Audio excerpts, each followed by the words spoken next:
Alors, coup de cœur, Oui. ce soir... Non, mais je parle de la cassette parce que vous parlez aussi de la culture. C'est ça le lien. Coup de cœur ce soir, mon cher Alexandre, aux intermittents du spectacle qui se mobilisent en occupant des théâtres pour exiger leur réouverture. Alors, j'ai envie de vous dire, coup de cœur, vraiment ? Coup de cœur, vraiment.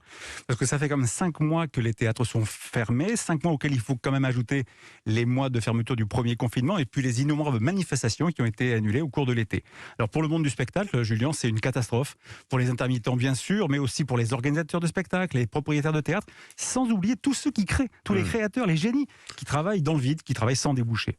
Voilà. Alors quand vous interdisez l'activité culturelle, un peu c'est comme si vous éteignez la lumière. Et si on file la métaphore, on pourrait dire que les artistes sont comme des abeilles et nous, on est les fleurs sur lesquelles ils pollinisent nos consciences, ils fertilisent nos esprits, vous voyez. Donc ensemble, on respire et quand on est séparés, c'est l'asphyxie. Alors on les comprend et moi, je les soutiens et je soutiens ces occupations pacifiques de théâtre qui ont commencé depuis déjà une semaine. Mais alors là, Alexandre, je vous reconnais pas. Vous soutenez des opérations de désobéissance civile. Mais oui, parce que en fait, ce sont des actes de survie. Quand on vous dit, entre guillemets, suicidez-vous à petit feu, vous faites quoi ? Voilà, ça, ils sont face à ça.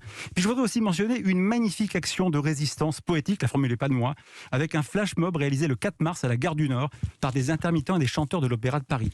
La chanson est intitulée « Dansons encore ». C'est à voir sur YouTube, c'est magnifique et très émouvant. Déjà, 500 000 vues, c'est pas mal en quelques jours. Oui. Là encore, les intermittents agissent avec leurs moyens, comme des lanceurs d'alerte. Et ils ont la science avec eux. Parce que les études du professeur Frontanet, par exemple, indiquent que le risque de contamination dans les lieux de culture reste très minime. Donc selon vous, c'est une forme nouvelle de résistance et bienvenue. Oui, sans aucun doute. Et puis moi, je rappelle quand même que le droit à la résistance est inscrit dans nos gènes, dans l'esprit de nos textes fondateurs, tels que la Déclaration des droits de l'homme et des citoyens en 1789.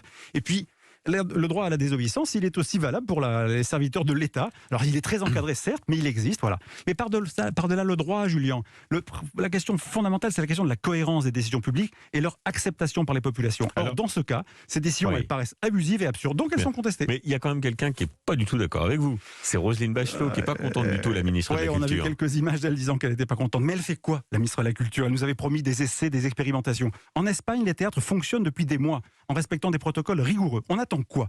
C'est la même chose pour les musées. Pourquoi ne pas les rouvrir ? Même Gabriel Attal, le porte-parole du gouvernement, s'en est récemment ému en pointant une forme d'incohérence et de déclarer « J'avoue avoir du mal à expliquer qu'on puisse aller dans un Sephora, mais pas dans un musée. » Alors moi, je pose la question, on attend quoi ? Il faut quoi ? Réunir une armée d'énarques, de polytechniciens, de prix Nobel de médecine pour déterminer les jauges et de savoir combien il faut de pots de gel dans chaque théâtre ? Non, attendez, c'est pas sérieux. Est-ce que c'est vraiment compliqué d'aller voir en Espagne comment ça se passe dans les musées, les restaurants ? Je sens évidemment un peu de malice dans vos propos. Oui. Mais c'est sans doute une question de semaine. A priori, en tout cas, on l'espère, on croise les doigts. On l'espère, mais c'est des semaines de trop, Julien. On ne rattrape jamais, vous le savez comme moi, le temps perdu. Et le pire, c'est de ne donner aucune perspective. Bientôt, c'est pas une date. Alors moi, je le redis, on attend quoi, Madame Bachelot, Madame la ministre de la Culture, on attend quoi ? Voilà, interpellation lancée par Alexandre Malafa et cofondateur aussi du think tank Sinopia. Merci Alexandre. Merci Julien.